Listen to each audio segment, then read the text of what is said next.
Olá pessoal, tudo bem? Dando continuidade à nossa sexta aula hoje de assistência à saúde coletiva, nós vamos falar sobre imunização, né? Programa Nacional de Imunização, sobre as vacinas que são administradas, qual o tempo certo para ser administrado, o que são as vacinas, ok? Então, o Programa Nacional de Imunização, ele nasceu em 18 de setembro de 73. Ele define calendários de vacinação com orientações específicas para crianças, adolescentes, adultos, gestantes, idosos e indígenas, de acordo com a vulnerabilidade, riscos e especificidades sociais. Então, ou seja, ele foi desenvolvido para, são grupos de pessoas, né? Alguns grupos mais específicos, como por exemplo crianças e idosos, eles entram com maior vulnerabilidade. Porque as crianças eles ainda não têm o sistema imunológico totalmente formado, totalmente adquirido, né?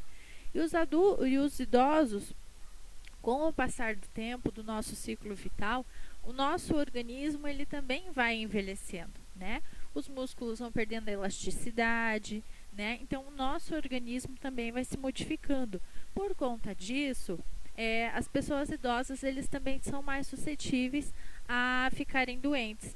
Então, normalmente, esse programa ele vem dar uma ênfase nas crianças e idosos, porém, né, com esse desenvolvimento de muitas doenças que acontecem, né, muitas vezes o retorno de doenças que antes já estavam erradicadas, que vem à tona novamente, precisa se dar mais ênfase para outras populações também, né, de modo que lembrando que a saúde, essas doenças transmissíveis, a partir do momento que uma pessoa é infectada, ela pode estar contaminando outras pessoas também, né? Então, por conta disso, a gente vê a pandemia que está acontecendo aí, né? Uma realidade que acontece, que está muito exacerbada, né? Que as pessoas estão morrendo facilmente, em grande quantidade, por conta de uma doença transmissível.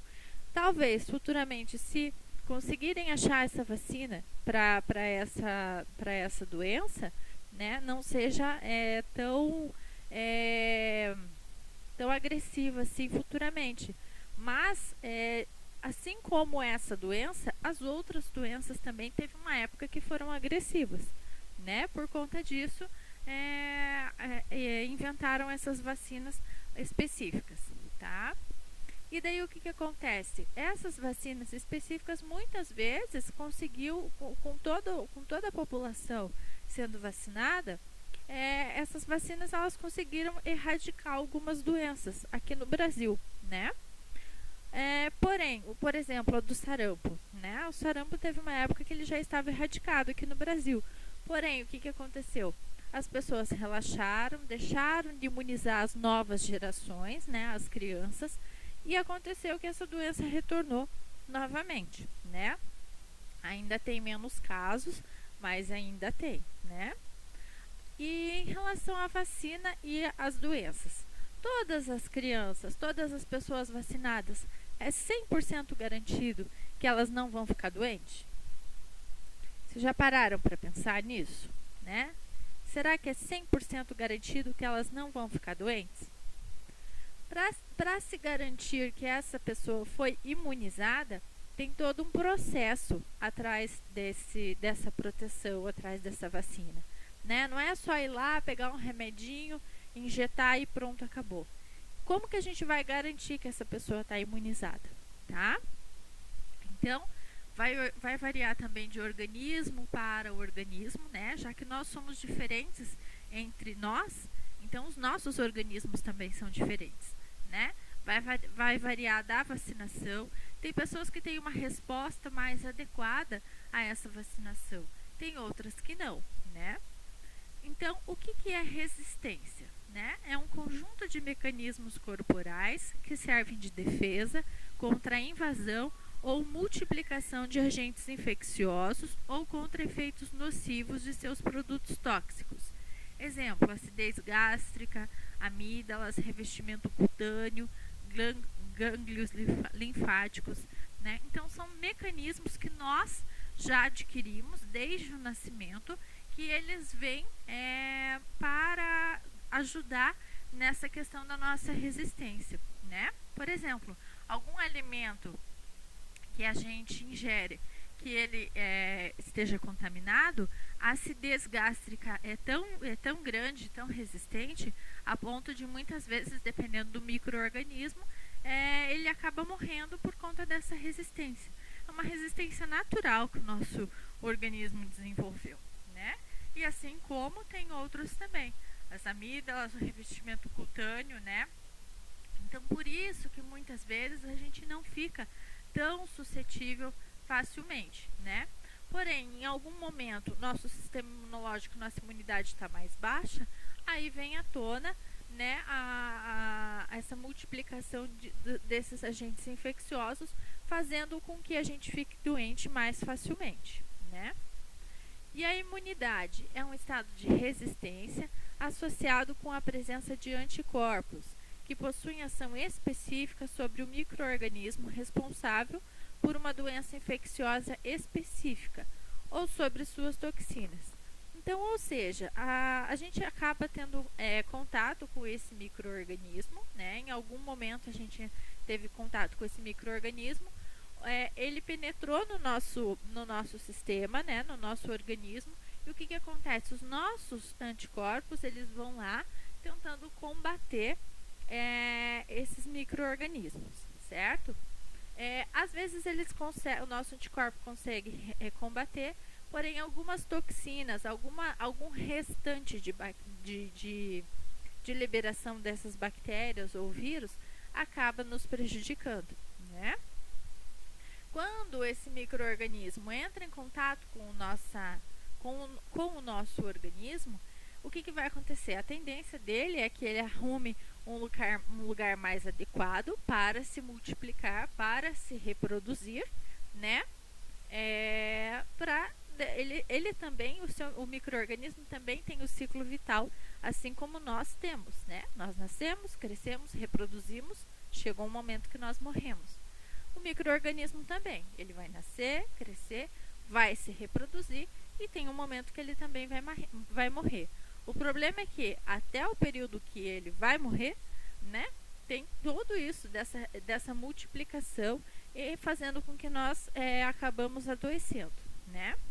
Então é uma briga. Quando esse micro-organismo entra em contato com o nosso organismo, digamos que é uma briga entre quem vai prevalecer, não é verdade? Ambos precisam da sobrevivência. Só que para um sobreviver, o outro precisa morrer. Porque os dois corpos no mesmo local, né, acaba prejudicando. Como diz o ditado, a lei da física, né? Dois corpos não ocupam o mesmo espaço, né? Então, o que acontece? Para que a gente espera, né, que o micro-organismo acabe morrendo, né? Nós precisamos, a nossa imunidade tem que estar ativa, tem que ter anticorpos suficientemente a ponto de combatê-los e suficientemente resistentes para que eles morram, né?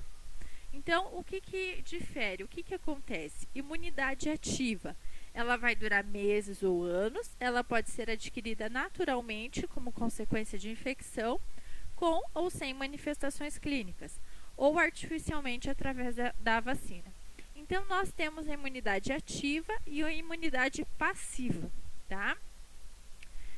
Por exemplo, algum momento a gente tem contato com esse micro-organismo na nossa vida, né? Esse micro-organismo penetra no nosso organismo, o nosso sistema imunológico, é um momento que ele está bom, está forte, está resistente, então ele vai lá e vai combater esse micro-organismo, né? Às vezes dá uma infecçãozinha, uma febrezinha, alguma coisa, mas daí depois de alguns dias passa, né? Então, ou seja, o nosso organismo ele foi lá e conseguiu combater esse micro-organismo naturalmente, sem uma internação, sem alguma coisa mais séria, tá? E o que acontece? As nossas células de defesa, elas acabam criando uma memória ativa. Então, ou seja, a partir do momento que ele teve esse contato com esse micro-organismo, a nossa célula já captou, opa, é tal micro-organismo. Se a gente estiver entrando em contato novamente com esse micro-organismo, essas células de memória do nosso corpo, elas vão falar, opa, peraí, já tivemos contato com esse micro-organismo, a gente já sabe como combater. Então, normalmente, nosso organismo vai lá, combate e sem aparecer manifestações clínicas nenhuma. Então, ele cria essa memória imunológica, né, da qual, se tivermos contato novamente com esse micro-organismo, às vezes a gente acaba nem adoecendo, nem tendo sinais e sintomas, tá? Isso é a imunidade ativa. Ela pode durar meses ou anos, né? E a imunidade passiva, ela é de curta duração, de alguns dias ou vários meses, mas pode ser obtida naturalmente pela transmissão materna, pela placenta ou artificialmente pela inoculação de anticorpos protetores específicos, o soro antitetânico, entre outros, né?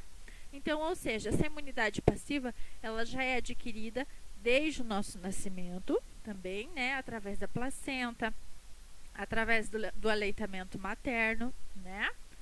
São imunidades que ela tem uma duração um pouco menor, referente à imunidade ativa, né? São características, são fortes, resistentes da mesma forma, mas porém em tempo menor. E esses anticorpos, ou seja, quando a pessoa, por exemplo, esses soros que eles colocam, quando a pessoa, por exemplo, é picada por algum inseto, né, um veneno de cobra, alguma coisa assim, eles pegam o próprio veneno, fazem uma modificação em laboratório, né, e acabam injetando na pessoa para que essa pessoa melhore, né? Então é como se fosse o próprio veneno melhorado para que se adquira anticorpos para a base do veneno não se espalhar, tá? Então, voltando, relembrando, a imunidade ativa, que é a natural de doenças ou pela vacina, e a imunidade passiva, que é através do colostro, transplacentário ou artificialmente por soros. E a imunização, né? É um conjunto de todas as atividades relacionadas com os imunológicos e a sua adequada utilização.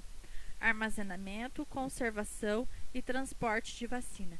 Então, para a gente estar imune, para a gente estar realmente resistente a essas doenças, é um conjunto de procedimentos para fazer com que os nossos anticorpos adquiram aquela célula de memória, tá? Mas para isso precisa ser feito todo esse trabalho de forma adequada, porque a partir do momento que algum desse processo é quebrado, a imunização pode não ser garantida, né? Por exemplo, o armazenamento, a conservação precisa estar em temperatura adequada, né? Precisa ter esse cuidado para antes da administração da vacina. Porque se não tiver todo esse cuidado no processo, desde a fabricação até a vacinação, se alguma coisa se perder nesse processo, a pessoa pode não conseguir adquirir a imunização necessária, tá? Então, as vacinas são antígenos que, ao serem introduzidas no organismo, desencadeiam uma reação do sistema imunológico, estimulando a formação de anticorpos e tornando o organismo imune a esse agente e às doenças a ele provocadas. Então, a vacina é mais ou menos o método de uma infecção que a gente adquiriu, como eu falei para vocês. O nosso organismo entra em contato com esse micro-organismo, né? Fazendo com que a gente adquira anticorpos para aquele micro-organismo e adquirindo essas células de memória, né? Então, quando a vacina ela ela é um micro-organismo, mas de uma forma modificada, tá? Então, eles pegaram, por exemplo, a toxina da bactéria lá, que causa uma doença específica, né? Eles pegaram uma toxina da bactéria, uma eliminação daquela bactéria, modificaram em laboratório essa toxina da bactéria e fabricaram a vacina, né? Então, com essa toxina da bactéria, a gente entra em contato com o nosso organismo, né? E o nosso organismo vai criar anticorpos para combater aquela bactéria, caso a gente tenha acesso a ela futuramente ou em outro momento, né? Assim, a gente adquire aquela resposta imunológica e a memória imunológica. A partir do momento que a gente tem o contato com essa toxina, o nosso organismo já vai, digamos, lembrar, né, que a gente teve contato com ela, e a partir do momento, no segundo momento de infecção, o nosso organismo já é capaz de ir lá para dar a resposta e não deixar que a gente adoeça, né? Às vezes a gente tem sinais e sintomas mais leves e não tão agressivos, às vezes como poderia ser sem que nós estivéssemos vacinados, né? Então, as vacinas são antígenos que podem ser frações ou produtos de um agente infeccioso ou o próprio agente morto ou atenuado, né? Igual eu falei para vocês, as vacinas são os micro-organismos, eles podem ser um pedacinho do micro-organismo, né? As frações do micro-organismo, ou então a eliminação daquele micro-organismo, né? Ou então aquele próprio micro-organismo, de forma que ele está morto, ou então ele está hibernando, ele está dormindo, ele não fica tão agressivo quando ele é modificado em laboratório. Aí a gente fala que ele é um vírus atenuado, tá? Ou uma bactéria atenuada. Então, é o próprio germe causador da doença tratado e preparado de maneira que, ao penetrar no organismo, não causa doença, mas estimula e produz defesas contra doenças específicas, né? Então, a partir do momento que entrou no nosso organismo vai estimular, vai ter uma reação para aquele micro-organismo, né? E ele vai adquirir essa memória ativa. E a composição das vacinas, né?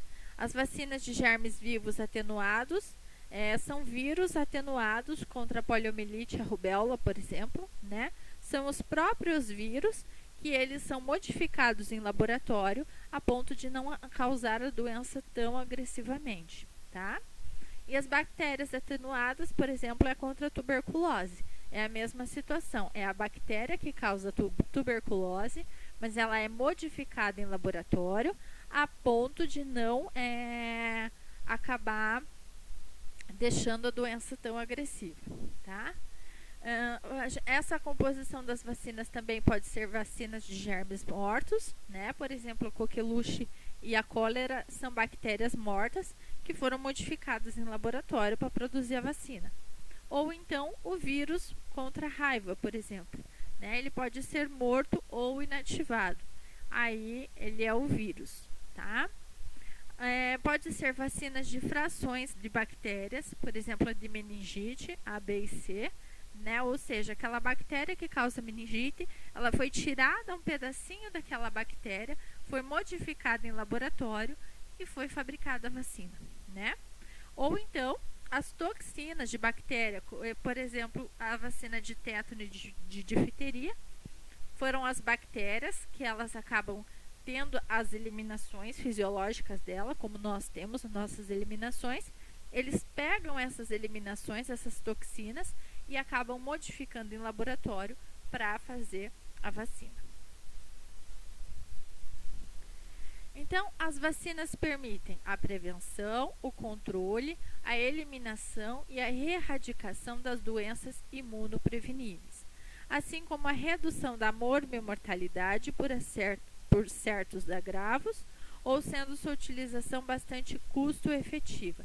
Então, ou seja, né, ela vai prevenir, ela vai sim ter o controle, né, evitando que aconteça de mais pessoas a serem infectadas, né?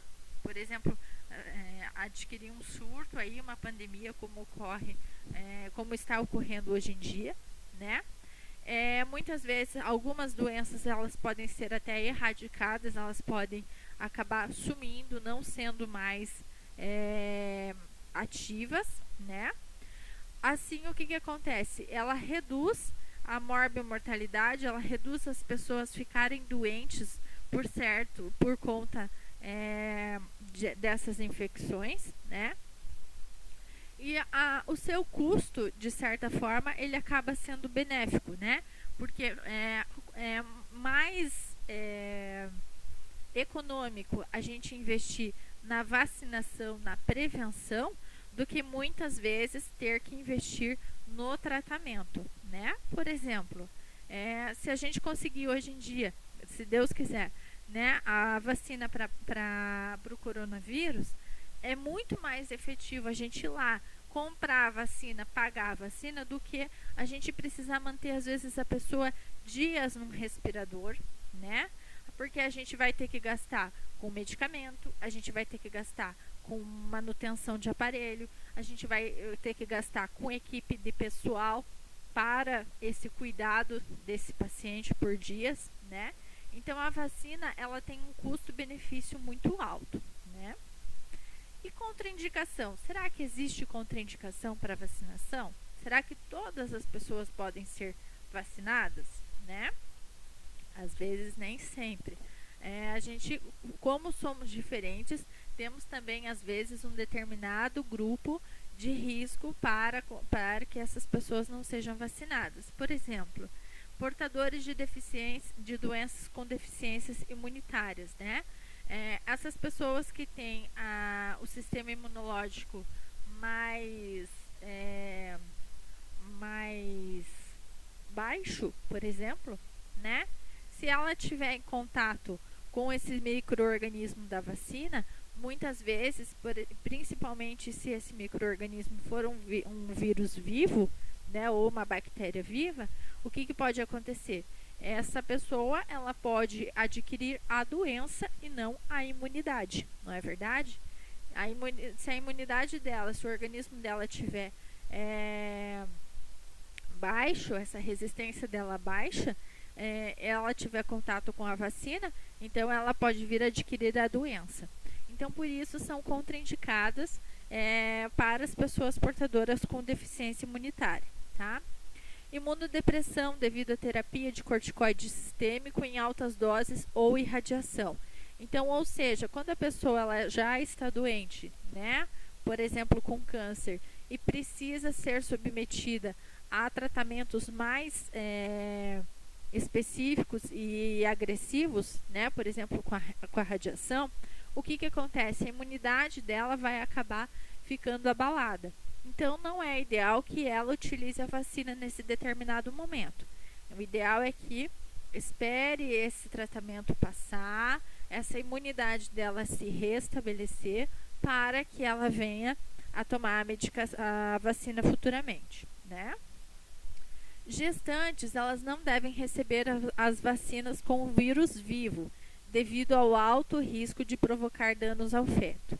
Então, como a gente viu, alguns vírus, algumas vacinas, elas são vivas, né? A única coisa é que esses micro-organismos estão dormindo, digamos assim, não é verdade?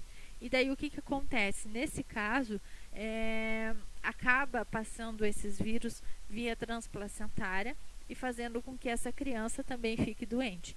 Então, não é um momento para vacinação de determinadas vacinas. Não são todas, lembrando, né? Algumas vacinas, elas são de frações, ou elas são de bactérias mortas ou vírus mortos. Aí não tem problema. Mas os vírus vivos, especificamente, não é ideal que essa gestante seja vacinada por esse período, tá? E doentes com AIDS não devem receber a vacina BCG, tá? Por quê? A BCG, ela é um vírus vivo também, né?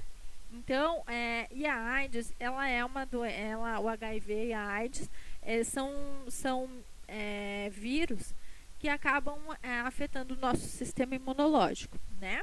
Então, nós vamos ficar mais baixo, com o nosso sistema imunológico mais baixo, quando se tem essa doença, né? E se a gente receber esse vírus vivo, pode acabar ficando doente, ao invés de fazer a resposta imunológica adequada, tá? Então, os doentes com HIV infectados assintomáticos poderão receber todas as vacinas do esquema básico. Quanto aos doentes com AIDS, poderão receber todas as vacinas, com exceção da BCG, tá? Então, o HIV, ele é o vírus, certo? Ele é o vírus que entrou no nosso sistema imunológico e ele começou a se reproduzir. Mas, às vezes, o HIV, ele tá lá, né? Mas ele não se multiplica, tá? A partir do momento que ele penetrou e ele começou a se multiplicar, a se desenvolver, ele troca a genética dele pelo nosso sistema imunológico. Então, o nosso sistema imunológico, que antes era glóbulos brancos que serviam para eliminar, quando a pessoa está com AIDS, ela vai estar desenvolvendo o vírus da AIDS. Ela não vai mais desenvolver os glóbulos brancos de imunidade. Então, essa é a diferença entre o HIV e a AIDS, tá? O HIV, ele é o vírus, mas ele está controlado com o coquetel, com as medicações e tudo mais, né? Mas a partir do momento que esse HIV começa a se reproduzir, esse vírus do HIV começa a se reproduzir e a tomar conta do nosso sistema imunológico, ele vira o quê? A AIDS. E daí o nosso sistema imunológico fica muito suscetível. Que o que antes era a função de combater, agora ele está desenvolvendo como um vírus, tá? Então, essa é a diferenciação. O adiamento das vacinas, né? Existem situações que é recomendável a não aplicação da vacina naquele momento, mas o seu adiamento para uma data mais apropriada. Essas situações são as seguintes: tratamento com imunossupressores, né? O tratamento muito tempo com corticoides, com quimioterapia, com remédios antineoplásicos, né? Com a radioterapia, tá? Então, são situações que acabam deixando o nosso organismo mais enfraquecido, não tão resistente. Por isso, é ideal que se faça o adiamento dessa vacinação, tá? Deve-se adiar o início ou o prosseguimento da vacinação para 90 dias após a suspensão do uso dessas substâncias. Então, ou seja, existem algumas vacinas que a gente precisa de mais doses dela, né? Então, se a gente recebeu a primeira dose, por exemplo, depois de um tempo descobriu que está com câncer, que precisa fazer algum tratamento, e chegou o momento da segunda dose, então o que acontece? É ideal que a gente adie essa segunda dose da vacinação e termine o tratamento específico, tá? Então, as doenças agudas e febris graves também, né? Sobretudo em que seus sinais e sintomas não sejam atribuídos ou confundidos com possíveis efeitos adversos da vacina. Então, ou seja, a criança chegou lá para vacinar e ela já chegou com febre, né? Estava com febre durante o primeiro dia ou o segundo dia. Então, não é adequado que a gente vacine, né? Às vezes, além dessa vacinação não ser adequada, essa criança não conseguir receber a imunidade esperada, uma outra situação também que pode ocorrer é que a mãe ou o cuidador falar, não, a criança piorou por causa da vacina, né? A criança foi a óbito daí porque vacinou, tá? Então, o ideal é que se faça o adiamento, espere essa febre baixar, né? Espere alguns dias essa febre passar, para depois essa criança ser vacinada, tá? Então, o adiamento da aplicação da vacina contra a poliomielite nos casos de diarreia severa e vômitos intensos, né? Então, existem algumas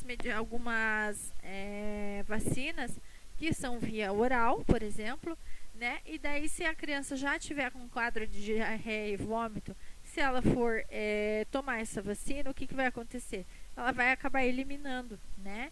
Então, daí é uma vacina jogada fora, não é verdade? Então, é ideal que se espere esse caso de diarreia, esse caso de vômito passar, para depois ser vacinado, tá? Não aplicar a vacina BCG em crianças com menos de 2 kg de peso, devido à escassez do tecido dérmico, né? Então, essas crianças que às vezes nascem muito prematuras, né, que precisam ficar em UTI para ganhar peso e tudo mais, o ideal é que ela ganhe um peso adequado, porque tem pouco tecido para ser vacinado. E quando a vacina acaba sendo passada, por exemplo, a BCG, ela é uma vacina subcutânea, né? Se ela acaba, na hora da administração, passando por uma via intramuscular, por exemplo, acaba produzindo sintomas, ou então o efeito não é desejado como deveria ser, tá? Então, o ideal é que se espere um pouco essa criança crescer mais um pouco, ganhar mais peso, para depois fazer a aplicação dessa vacina. Então, a vacina contra a febre amarela, ela recomenda-se que seja aplicada simultaneamente ou com intervalo de 2 semanas das outras vacinas vivas, né? Justamente porque a vacina da febre amarela é um vírus vivo também.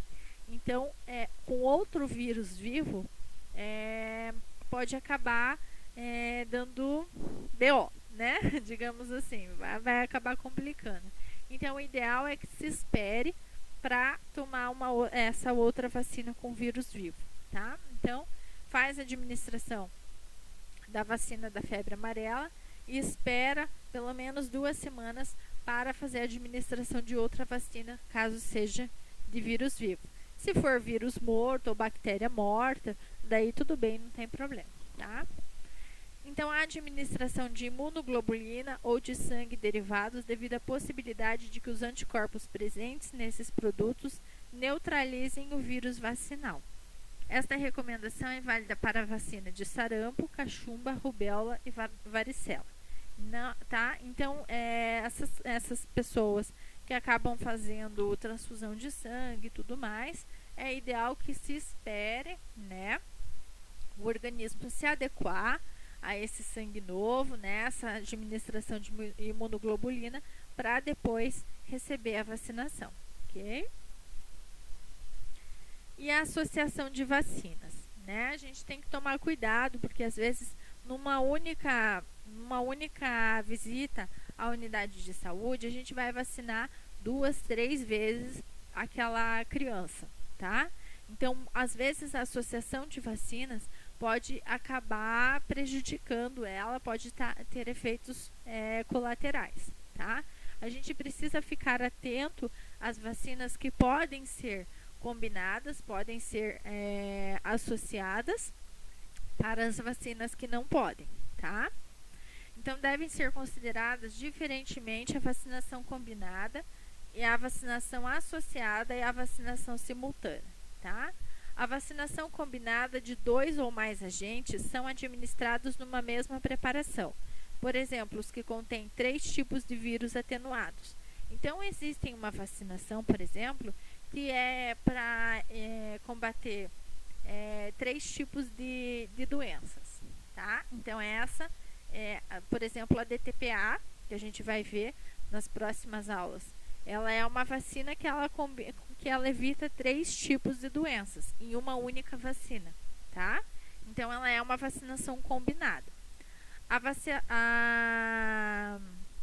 vacinação associada, ela mistura-se as vacinas no momento da aplicação, o que pode ser feito, por exemplo, entre determinadas apresentações, né, determinadas marcas, das vacinas contra hemofilos influenza e do tipo B e a vacinação da tríplice, DTP, tá?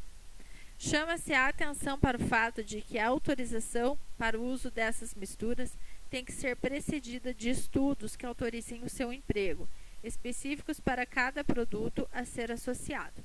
Então, a gente tem que tomar cuidado nessa associação dessas vacinas que a gente vai fazer a administração, tá? A vacinação simultânea de 2 ou mais vacinas são administradas em diferentes locais, ou por diferentes vias, no mesmo atendimento. Por exemplo, a vacina da DTP por via intramuscular e a vacina contra o sarampo por via subcutânea, por exemplo, né? O BCG por via intradérmica e a vacina contra a poliomielite por via oral. Então, são vacinações que o seu local de administração, ela acaba sendo modificada. Mas a gente, às vezes, acaba vendo que são vírus vivos, por exemplo, entre uma ou outra. Então, a gente precisa tomar cuidado nessa administração dessas vacinas, ok? Então, a vacinação nas gestantes, não há nenhuma evidência de que a administração em gestantes de vacinas de vírus inativados ou de bactérias mortas e de vacinas constituídas por componentes de agentes acarrete qualquer risco para o feto. As vacinas vivas são contraindicadas em gestantes, ok? Igual eu já comentei anteriormente. As vacinas que são vírus vivos acabam sendo contraindicadas. Bactérias mortas, vírus inativados, não tem nenhum problema, né? Contudo, quando for muito alto o risco de ocorrer a infecção natural pelos agentes dessas doenças, né? Viagens, áreas endêmicas e tudo mais, deve-se avaliar cada situação, sendo válido optar-se pela vacinação quando o benefício for considerado maior do que risco possível. Então, por exemplo, essa gestante ela precisa ir para uma área de risco onde a febre amarela lá está em surto, tá? Então, às vezes aí a gente tem que faz-se a administração dessa vacina com o vírus vivo, né? Mas essa questão de risco-benefício, o ideal é que antes a gente converse com essa gestante, realmente tem a necessidade de ir, né, explicar para essa gestante que ele pode acarretar problemas com o feto, tá? Então, se essa gestante conseguir adiar essa viagem, por exemplo, é ideal, tá? A gente precisa conversar com ela, explicar e orientar os problemas que podem acarretar se ela receber essa vacinação, ok? Eventos adversos após as vacinações, né? O que pode ocorrer após as vacinações? A ocorrência de algum evento adverso após a vacinação, por exemplo, doenças ou sintomas leves ou graves, pode ser causada pela vacina, tá? Pois nenhuma delas é totalmente isenta de riscos. Com grande frequência, entretanto, o que ocorre é uma associação temporal entre o sintoma ou a doença e a aplicação da vacina, sem relação de causa e efeito. Então, ou seja, né, às vezes alguma vacinação que a gente tenha feito, que ela vai produzir lá uma febrinha, né, uma febre mais leve, alguns sintomas desse gênero. São efeitos que são esperados às vezes, né? Ou então, às vezes a criança foi vacinada e, por ironia do destino, acabou sendo contaminada com outro micro-organismo. Aí ela adquiriu uma febre, daí complicou-se. Aí às vezes a gente pensa assim, foi da vacina. E às vezes não foi da vacina, né? Alguma ironia do destino aconteceu e ela acabou sendo contaminada, digamos assim, por 2 vírus ao mesmo tempo, produzindo uma reação muito forte. As vacinas, elas não são isentas de risco, como foi colocado, né? Vai de organismo para organismo, mas são estudos realizados antes da vacinação para garantir que a imunidade seja realizada de forma ativa e eficaz, ok? Cada caso é um caso, né? Igual a gente falou, cada organismo é um organismo. Então, por exemplo, 90% dos estudos concluíram que aquela vacina vai ser eficaz para as pessoas. Porém, tem aquela linha de risco de 10% que às vezes acaba adoecendo, tá? Então, as vacinas são constituídas por agentes infecciosos atenuados ou inativados, ou por algum dos seus produtos ou componentes que, apesar do aprimoramento dos processos utilizados em sua produção e purificação, podem induzir a reações indesejáveis. A incidência das mesmas varia de acordo com as características do produto utilizado e das peculiaridades da pessoa que o recebe. Tá? Então, é isso que acontece. Por exemplo, as vacinas, a tendência é elas serem produzidas no mais alto padrão, de forma que não causa doença nas pessoas, né? Mas, como são os próprios agentes infecciosos que é produzido a vacina, alguma coisa durante o processo da produção também, armazenamento até a vacinação, pode ocorrer sim de acontecer da pessoa ficar doente, né? Não é 100% garantido. Porém, também tem-se aquela população que ela é mais sensível, por exemplo, e acaba ficando adoecida, abre aspas, por conta da vacina. Então, alguns efeitos adversos são observados com frequência relativamente alta depois da administração das vacinas. No entanto, a manifestação que ocorrem são geralmente benignas e transitórias, né? Ou seja, são manifestações passageiras que não causam a mortalidade, né? Por exemplo, febre, uma dor local decorrente da aplicação, tá? Então, são efeitos adversos que podem acontecer, mas não levam a uma reação tão grave, por exemplo, chegando ao óbito, né? Raramente, porém, as reações são graves, podendo determinar o aparecimento de sequelas ou mesmo provocar o óbito. Nem sempre são reconhecidos os mecanismos fisiopatológicos envolvidos nessas complicações, tá? Então, por exemplo, se chegou uma criança lá e que ela foi vacinada na unidade de saúde, de repente, dentro de 2, 3 dias, ela volta lá com uma complicação mais grave, tá? É feita notificação por conta dessa vacina e eles vão pesquisar o que aconteceu, né? Se foi na fabricação dessa vacina, se foi na administração dessa vacina, se foi no transporte. Então, eles vão avaliar e vão tentar estudar para saber o que aconteceu para chegar a produzir uma doença, uma reação mais grave. É, portanto, indispensável a criteriosa avaliação clínica e laboratorial nesses casos, tá?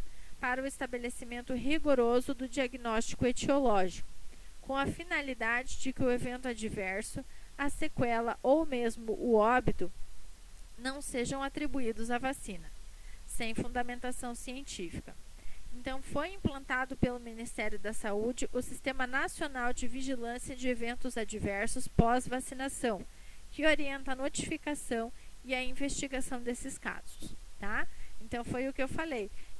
Esse sistema adverso após a vacinação, ele vai fazer toda essa avaliação do que aconteceu para a criança ou para a pessoa chegar a ter uma reação tão grave assim, né? Mas como eu falei para vocês, pode ser uma fatalidade que essa criança ou essa pessoa foi vacinada e de repente teve contato com outro micro-organismo naquele período, né? São coisas que às vezes são imprevisíveis, que a gente não consegue prever. Então, as falhas na vacinação, né? O que pode acontecer para ocorrer as falhas na vacinação? Erros de administração, né?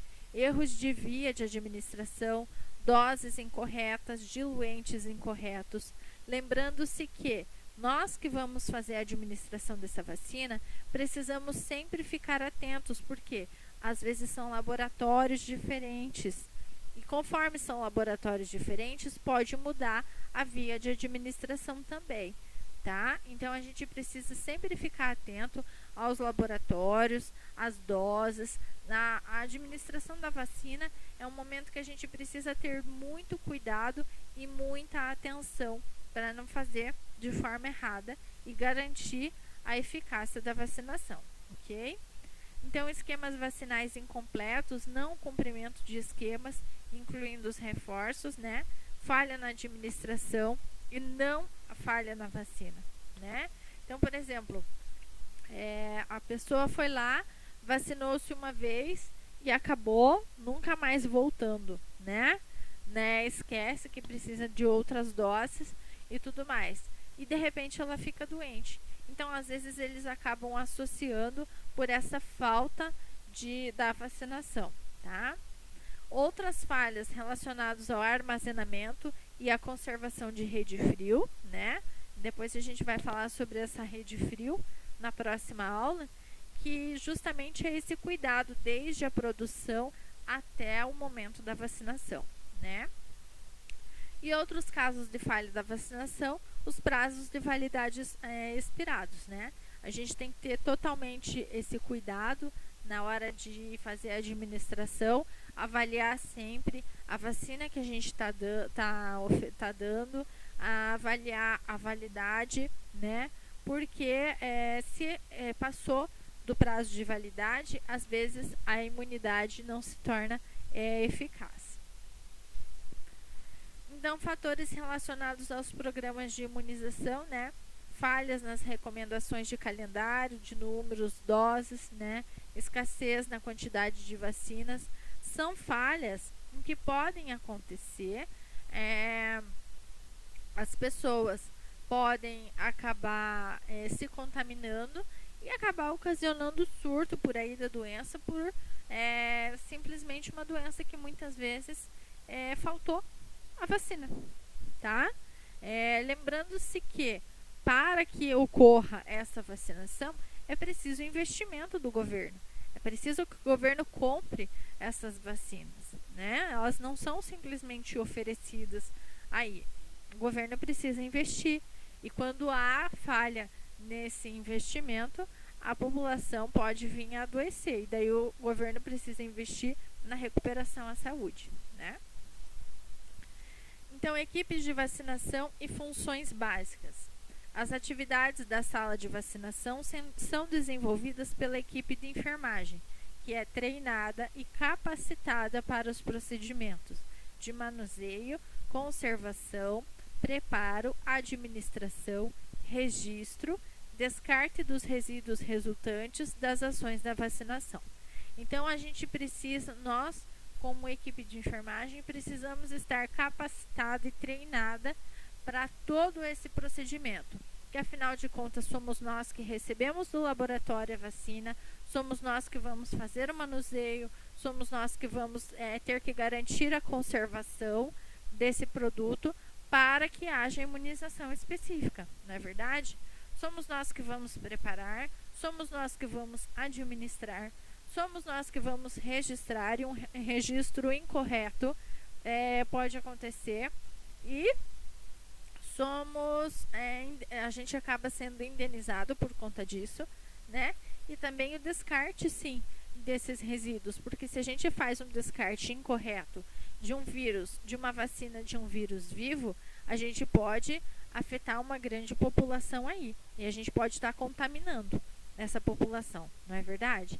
Então, a gente precisa ter esse cuidado também, tá? Um registro incorreto que a gente fez, vacinou com uma vacina e registrou outra, gente, problema, tá? Precisamos ficar atentos. Então, a vacinação é um momento muito importante, que é um erro que aconteça, pode dar maior problema. Então, os integrantes da equipe de vacinação, né, o enfermeiro, o técnico ou o auxiliar de enfermagem, tá? O tamanho da equipe depende do porte do serviço de saúde, bem como o tamanho da população do território sob sua responsabilidade, tá? Então, a quantidade de gente vai variar muito da população e da quantidade de gente que vai à procura dessa vacina. E a cadeia de rede frio, né? A conservação das vacinas ela é feita através de um sistema denominado rede de frio. Representa o processo logístico, desde o laboratório produtor até o momento em que a vacina é aplicada, tá? Então, a gente precisa garantir essa conservação e essa manutenção dessa temperatura adequada, porque se alguma coisa interferir nesse processo, a imunização esperada pode não acontecer, tá? Então, desde o momento que esse laboratório faz a preparação dessa vacina até o momento da administração, tá?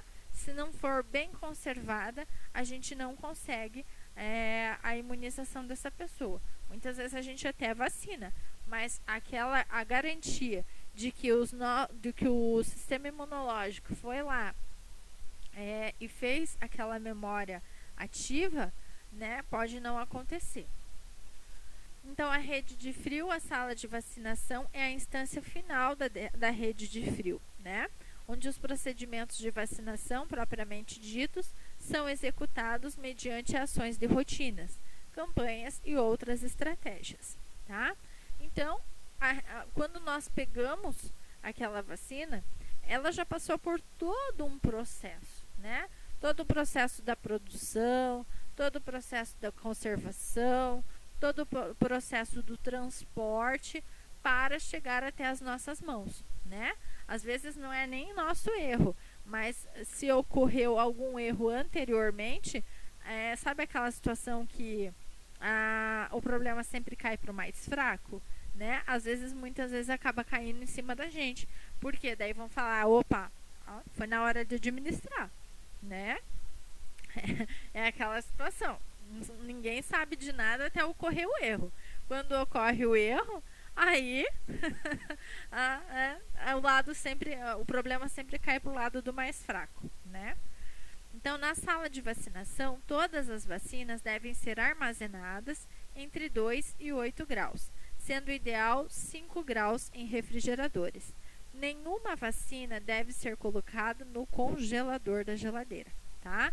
Então, a gente precisa garantir essa manutenção. Lembrem-se que nós estamos manuseando bactérias ou vírus, às vezes vivos, tá? Então, assim como a gente está manuseando, a gente está tentando promover a imunização, a gente pode acabar promovendo a doença ao invés da imunização. Então, a gente precisa ter esse cuidado, tá? Então, os equipamentos de refrigeração, né? Na sala de vacinação, o armazenamento dos imunobiológicos é feito em equipamentos como as câmaras refrigeradas, refrigeradores domésticos e insumos como caixas térmicas, tá? Então, ou seja, antigamente, eles faziam a manutenção, a conservação dessas vacinas em geladeira doméstica, normal, tá? Hoje em dia, já se mudou isso, eles já pegaram as câmaras refrigeradas apropriadas para essa conservação, tá? Por quê? Muitas vezes aconteciam, por exemplo, uma queda de energia na unidade de saúde e acabava desligando esses refrigeradores. Imaginem vocês que a unidade de saúde, ela fecha nos finais de semana, não é verdade? Imagine vocês recebendo um monte de caixa de vacina, né? 50 caixas de vacina, coloca lá no refrigerador, acaba a luz, cai a energia, começa a esquentar aquelas vacinas. São 50 caixas de vacina perdida, não é verdade? Então, já se foi mudado, pensando nisso, já se foi mudado e as câmaras refrigeradas hoje em dia são mais comuns. Vou falar para vocês, não tem unidade básica de saúde que tenha geladeira. Mentira, ainda tem unidade de saúde que é utilizada a geladeira, tá? E quando são geladeiras, nós da equipe temos que ter mais cuidado ainda, tá?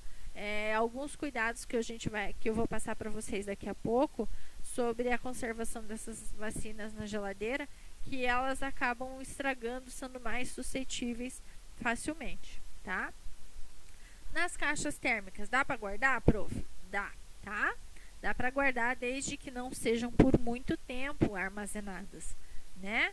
Desde que seja um tempo pequeno, desde que tenham os cuidados necessários, né? Mas pode sim ser guardadas em caixas térmicas. A gente vai conversar daqui a pouquinho. Então, as câmaras refrigeradas são equipamentos recomendados para o armazenamento e o acondicionamento desses imunobiológicos, né? Constantes no calendário da vacinação. Por permitirem maior precisão no ajuste da temperatura, garantindo assim a manutenção dos produtos em condições adequadas de conservação, tá? Então, essas câmaras refrigeradas são as mais ideais para o armazenamento dessas vacinas, tá? A instalação dessa câmara refrigerada na sala de vacinação requer cuidados, como a disposição do equipamento longe de fontes de calor, evitando-se a incidência de luz solar direta. Também é importante a utilização de tomada exclusiva para cada equipamento, tá? Deve-se identificar o equipamento com o uso exclusivo de vacinas. Então, por favor, equipe de enfermagem, não vão levar o seu iogurtinho e colocar nas câmaras refrigeradas, tá bom? Essas câmaras refrigeradas são exclusivas para vacinação. Então, nunca se esqueçam disso, tá? Vocês podem rir agora da prof, mas é uma situação que acontece mesmo. O pessoal vai lá, leva um lanchinho, coloca nas câmaras refrigeradas para manter a temperatura, né? Então, são situações que nós não podemos deixar que aconteça, tá? Câmaras refrigeradas, geladeiras domésticas são exclusivas para vacinas, não para iogurtes, não para lanchinhos, tá? São exclusivas para vacinas. As câmaras refrigeradas são essas daqui, ó. Elas são adequadas para a manutenção e a conservação da temperatura das vacinas, ok? Tem algumas câmaras que elas produzem até um sistema de tipo no break, né? Que quando acaba a energia, elas ainda têm digamos, uma bateria extra para conservação, tá? Os refrigeradores domésticos, né? Agora, como eu falei para vocês, eles já estão sendo retirados das unidades básicas, mas algumas unidades ainda têm, tá? Então, embora ainda sejam amplamente utilizados para o armazenamento de imunobiológicos, os refrigeradores de uso domésticos não são mais recomendados para este fim, tá? Porque não atendem os critérios de segurança e qualidade no que se refere à manutenção da temperatura adequada para a conservação dos imunobiológicos, tá? As salas de vacinação que utilizam tais equipamentos devem proceder ao menor tempo possível à substituição desses refrigeradores por câmaras refrigeradas, tá? Então, é um processo essa troca do refrigerador doméstico para as câmaras refrigeradas que vem até facilitar o nosso trabalho da enfermagem, tá? Porque quando tem refrigerador doméstico, a gente precisa sempre ficar atento à temperatura desse refrigerador, né? Então, a gente tem mais trabalho, tá? Para manter a conservação das vacinas. Já as câmaras refrigeradas, a gente tem, digamos assim, menos trabalho, porque eles fazem o próprio refrigerador já tem esse controle da temperatura, tá? Então, algumas medidas de segurança devem ser adotadas pelos serviços de vacinação que ainda utilizam os refrigeradores domésticos, tá? Identifique o equipamento com aviso e o uso exclusivo de vacinas e não o uso para colocar os lanchinhos na enfermagem, tá bom? Coloque o equipamento perfeitamente nivelado e longe da incidência de luz solar direta ou de qualquer outra fonte de calor, tá? Use tomada exclusiva para o refrigerador. Então, só tem uma tomada na unidade, aí eles colocam aqueles T's lá, né, aqueles adaptadores, e acabam ligando dois tipos de refrigerador. Um para as vacinas e o outro para os lanchinhos da enfermagem, tá? Então, ficar atento a essas coisas, tá bom? Instale o termômetro digital de cabo extensor, posicionando o sensor no ponto mais central da câmara interna, sem contato com os produtos ou as partes do equipamento. Não coloque o sensor dentro dos frascos. Então, por isso também que eles estão retirando esse refrigerador doméstico, porque para fazer o controle adequado da temperatura, nesse caso, é necessário colocar um termômetro e a equipe de enfermagem lá e verificar a temperatura de manhã, e de tarde. De manhã e de tarde. Vai, verifica, anota, tá? Então, são trabalhos, digamos assim, que para a equipe de enfermagem acaba sendo vantajoso, né? Trocando esse equipamento, economiza, digamos assim, tempo para nós, né? Então, não guardar vacinas na porta e na parte de baixo do refrigerador, tá? Retirar as gavetas plásticas, em seu lugar colocar garrafas com água que contribuem para estabilizar a temperatura. Então, ou seja, a gente não pode guardar vacina nem no congelador, nem na porta, e as gavetas embaixo elas devem ser trocadas por garrafas para que estabilize a temperatura, tá? Caso vocês ainda tenham contato com esse refrigerador doméstico na sala de vacinação, né? Pode acontecer. Então, vocês já sabem que o ideal é fazer isso, né? Já sabem como proceder lá na sala de vacinação, tá? O congelador deve conter gelo reciclável ou recipientes plásticos. Parte desse gelo poderá ser utilizado na caixa térmica na sala de vacinação, tá? Então,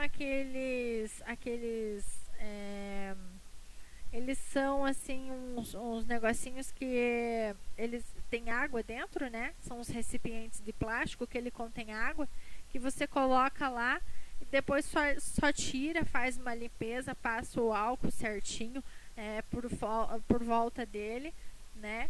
E fica tudo bem. Você pode utilizar eles na caixa térmica também, tá? Verificar a temperatura 2 vezes ao dia, registrando-a no mapa de controle diário de temperatura. Então, quando é refrigerador doméstico, a gente tem que ter esse cuidado também, né? De fazer o registro das temperaturas. Então, a organização e a conservação das vacinas, né? A gente deve arrumar as vacinas em prateleiras centrais, em bandejas perfuradas, tipo aquele porta-talher de plástico que a gente tem em casa, tá? Então, quando é refrigerador doméstico, existem aquelas bandejinhas abertas, onde a gente vai colocar os tubinhos de vacina ali.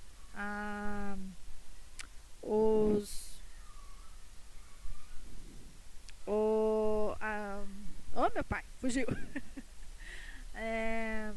Colocar as vacinas, tá? E nunca em caixas ou sacos plásticos, tá? Então, essas vacinas, elas não devem ser acondicionadas em caixas,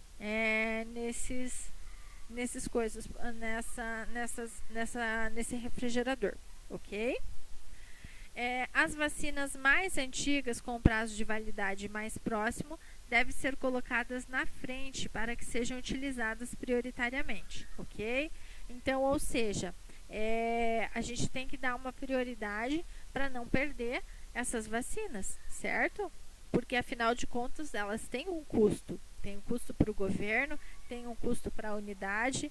Imagine se a gente perde lá por falta de atenção a data de validade, por exemplo, né?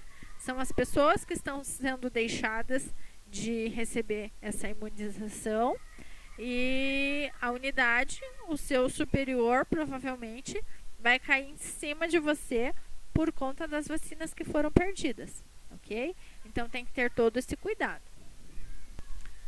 Desculpa, gente, tive que dar uma pausa aqui para resolver um probleminha interno. Faz parte do processo, né? Já passou. Então, dando continuidade ao nosso trabalho, né? As caixas térmicas, tá? Elas são utilizadas para o acondicionamento de imunobiológicos de uso diário na sala de vacinação. Então, ou seja, muitas vezes pode acontecer que a equipe precise tirar essa vacinação, colocar só o que a gente tem uma perspectiva de atendimento no dia, tá? Nessas caixas térmicas para fazer o uso. Ou então em campanhas, né? Eles tiram do refrigerador, colocam nessas caixas térmicas e levam, por exemplo, para outros estabelecimentos, que nas campanhas tem o pessoal fazendo a imunização lá em mercados, né? Em escolas. Então, é isso que acontece. Eles tiram essas vacinas, por exemplo, do refrigerador, colocam nas caixas térmicas para fazer essa vacinação em outros locais, né? Para a vacinação extramuros, que é isso que eu coloquei, ou quando se realiza a limpeza do equipamento de refrigeração, né? A gente precisa também fazer a limpeza desse refrigerador. Então, é tirado essas vacinas, é colocado em caixa térmica para manter a temperatura, para manter a conservação, tá? Lembrando que é de nossa responsabilidade esse manuseio. Qualquer problema que venha durante o armazenamento, durante esse manuseio, né, cai em cima de quem? Da equipe de enfermagem, não é verdade? Então, a gente tem que ter todo o cuidado. Então, as caixas térmicas de poliuretano e poliestireno expandido devem atender às características mínimas de fabricação para o isolamento e para a manutenção de temperatura adequada para o armazenamento desses imunobiológicos, tá? Então, por exemplo, não pode ser uma caixa térmica que esteja rachada, né? Que esteja muito tempo utilizada. Tem que ter o cuidado também com essas caixas térmicas, tá? Então, a capacidade da caixa térmica em litros, né, de qualquer modelo, precisa ser adequada à quantidade de imunobiológicos que devem ser acondicionados, assim como a quantidade de bobinas utilizadas para conservação, né? Então, eles pegam aqueles gelinhos lá que eu falei para vocês em plásticos, né? E eles precisam estar todas bem arrumadas ali para fazer essa conservação. A gente não pode simplesmente pegar a caixa térmica, entupir de vacina até a boca e simplesmente sair passeando por aí, tá? A gente precisa manter a conservação em uma quantidade adequada, ok?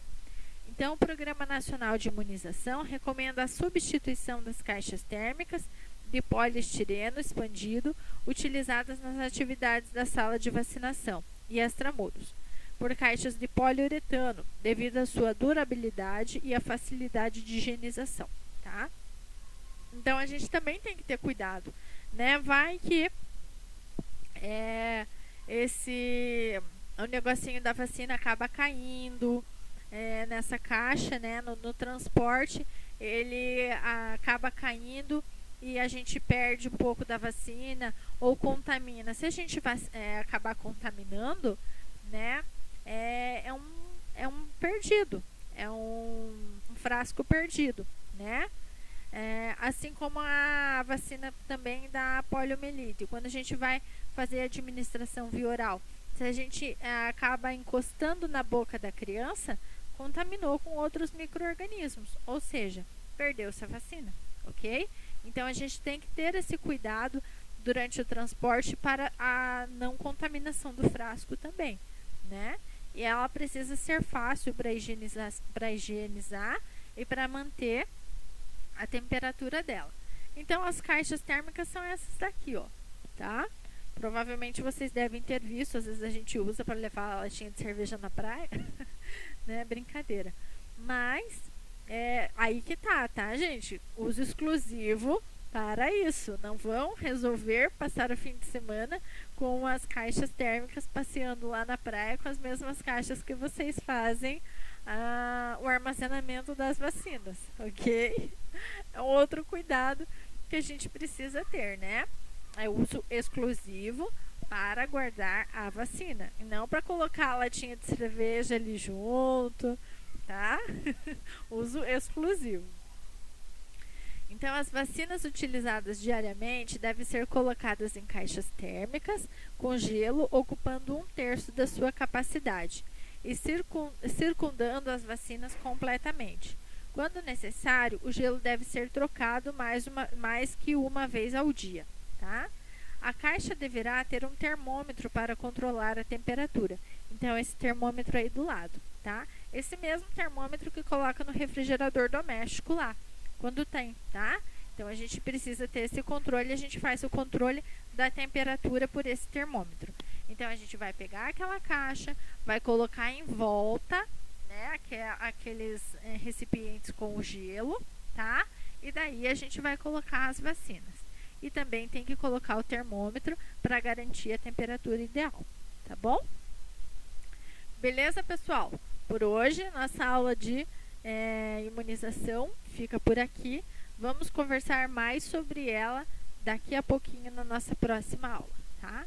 Espero que vocês tenham adquirido mais conhecimento com essa aula. Um grande beijo a todos. Fiquem com Deus.